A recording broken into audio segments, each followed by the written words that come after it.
आप सभी का स्वागत है हमारे YouTube चैनल सरकारी गणित में। 1 अप्रैल 2025 से लागू होने जा रहा है यूपीएस पेंशन स्कीम। एनपीएस और यूपीएस कौन सा बेहतर है, चलिए जानते हैं। इस वीडियो में हम लोग फुल कंपेयर करके देखेंगे जो एनपीएस आपके लिए बेहतर है या फिर यूपीएस पेंशन स्कीम। ठीक है, तो इसमें दो पेंशन स्कीम आता है, नेशनल पेंशन सिस्टम बस स्कीम, उसके साथ साथ यूनिफाइड पेंशन स्कीम। ये दोनों में कौन सा बेहतर है आपके लिए और कौन सा पेंशन को आप लोगों को चूज करना अच्छा रहेगा।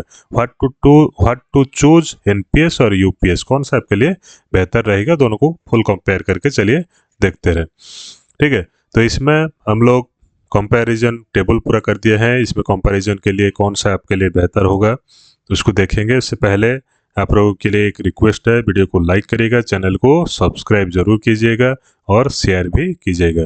ठीक है, तो चलिए देखते हैं। इसमें एक टेबल में रखा गया है क्राइटेरिया, आपके लिए क्या क्या क्राइटेरिया सब है। उसके साथ साथ नेशनल पेंशन सिस्टम है, एनपीएस, उसके साथ साथ यूपीएस भी यहाँ पर लिखा गया है। ठीक है, तो इसमें टाइप ऑफ स्कीम जो होता है, पहले एनपीएस को देखते हैं। तो एनपीएस व नेशनल पेंशन सिस्टम जो है उसमें डिफाइंड कंट्रीब्यूशन होता है, अर्थात आप जो कंट्रीब्यूशन देते हैं आपका 10% कंट्रीब्यूशन रहता है। उसके साथ साथ आपका गवर्नमेंट जो देता है 14% कंट्रीब्यूशन रहता है, किसमें, एनपीएस के तहत में। ठीक है, उसके साथ साथ जो यूनिफाइड पेंशन सिस्टम होता है उसमें डिफाइंड बेनिफिट सिस्टम आता है, अर्थात उसमें जो बेनिफिट रहता है, अर्थात जो आपका लास्ट 10 मंथ का बेसिक रहता है उसके एवरेज में आपको पेंशन मिलता है, जो कि डिफाइंड बेनिफिट कहलाता है। ठीक है, उसके साथ साथ ये जो लॉन्च ईयर कब लॉन्च किया गया था, एनपीएस जो लॉन्च किया गया था 2004 में फॉर गवर्नमेंट एम्प्लॉय के लिए।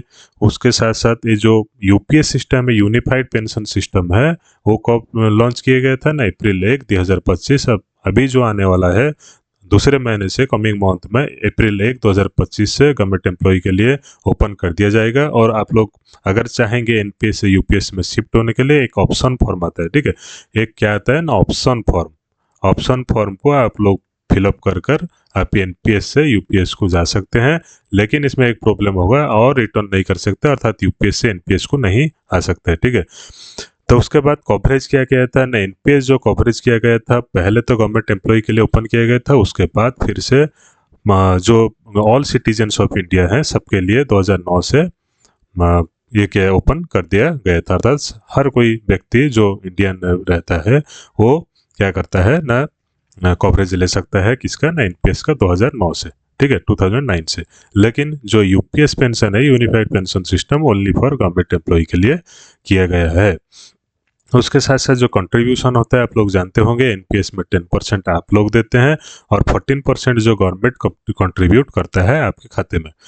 उसके साथ साथ जो यूपीएस है, यूपीएस में आपका 10% कंट्रीब्यूशन रहता है, और उसके जो 10% गवर्नमेंट देता है उसके साथ साथ 8.5% का एक्स्ट्रा जो कंट्रीब्यूशन गवर्नमेंट देता है वो भी आपके खाते में रहता है, लेकिन ओनली 10% को आप लोग यूज कर सकते हैं। जो 8.5% होता है वो एक्सेप्शनल केस में यूज किया जाएगा, अर्थात आपका 10%, गवर्नमेंट का 10% यूज होगा पेंशन के लिए, और जो एक्स्ट्रा 8.5% रहा वो क्या होगा ना, आपका एक्सेप्शनल केस में यूज किया जाएगा। ठीक है, कंट्रोल क्या होता है ना, कंट्रोल कौन करता है ना, एनपीएस को कंट्रोल कौन करता है ना, pension fund regulatory authority of India PFRDA control करता है। लेकिन ये जो यूपीएस है उसको कंट्रोल कौन करता है ना, सेंट्रल एंड स्टेट गवर्नमेंट उसको कंट्रोल करता है। ठीक है, उसके बाद हम लोग देखते हैं पेंशन अमाउंट, किसका कितना पेंशन अमाउंट बनेगा। ठीक है, तो पहले एनपीएस की बात कर लेते हैं। एनपीएस में मार्केट लिंकेड रिटर्न्स, अर्थात जो इन्वेस्टमेंट किया जाता है एनपीएस के तहत में, आपका जो पुराना पैसा कटता है अकाउंट से, तो उसमें जो मार्केट रिस्क रहता है, अर्थात मार्केट लिंक रहता है। मार्केट जब ऊपर उठेगा तो आपका पैसा बढ़ेगा, मार्केट डाउन होगा तो आपका पैसा घटेगा। ठीक है, उसी तरह से आपका फैमिली पेंशन भी मिलता है। इन सर्विस डेथ, अर्थात आप लोग अगर इन सर्विस में डेथ करते हैं तो आपको फैमिली पेंशन मिलता है एनपीएस के तहत। नो पेंशन आफ्टर रिटायरमेंट, अर्थात रिटायरमेंट में अगर आप लोग जाते हैं, एक्सपायर करते हैं, तो आपको कोई पेंशन आपके स्पाउस या फैमिली को नहीं मिलेगा। उसके बाद इसमें कोई डीए डीआर का प्रोविजन भी नहीं है एनपीएस में। लेकिन यूपीएस की बात करें तो यूपीएस में क्या आता है, यूपीएस में आप लोगों का जो लास्ट 10 मंथ का सैलरी बेसिक रहता है, लास्ट 12 मंथ 10 मंथ उसका एवरेज निकालते हैं, 50% ऑफ लास्ट बेसिक में आप लोगों का पेंशन निकलता है। तो उसमें फैमिली पेंशन रहता है, बोथ आप लोग अगर रिटायरमेंट के टाइम में डेथ करते हैं तो फैमिली पेंशन है, और अगर आप लोग रिटायरमेंट के बाद अगर भी आप लोग क्या करते हैं ना एक्सपायर करते हैं तब भी आपका क्या होता है ना पेंशन मिलता है, लेकिन उसमें स्पाउस के लिए ओनली पेंशन अलाउ किए गए हैं।